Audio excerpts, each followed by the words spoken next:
Maraming salamat po. Magandang lalaki, magandang babae sa inyo, Vicky Navilin. Last week, pinag-usapan natin yung California Dream for All program by the government. This week po, pag-usapan naman natin, ano po ba yung mga kailangan natin gawin para po maka-avail itong programang ito. Number 1 po, kailangan po first-time home buyer kayo o first-generation home buyer. Number 2, kailangan po meron din kayo income para po sa pang-monthly mortgage natin. So ano po ba yung mga pwede nyong gawin para po ma-approvean kayo dito sa programang to? Kailangan po, tawagan niyo ako sa numero na to, 310-689-9781 para ma-connect ko po kayo sa approved and accredited lender by this CAL HFA program po. So ito pong programa na to, hindi po every time binibigay ng government.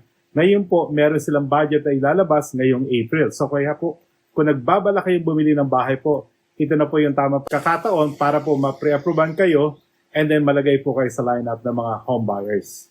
Kagaya po nyo, isa rin po ako imigrante dito sa Amerika na nangarap bumili ng bahay kasi po that's one of our American dream, to have your own home. So kaya po, kung nangangarap kayong bumili, tamang-tama na po itong pagkakataon nito kasi po magbibigay ang gobyerno ng pera sa mga first-time home buyer. Hanggang sa susunod po, maraming salamat po.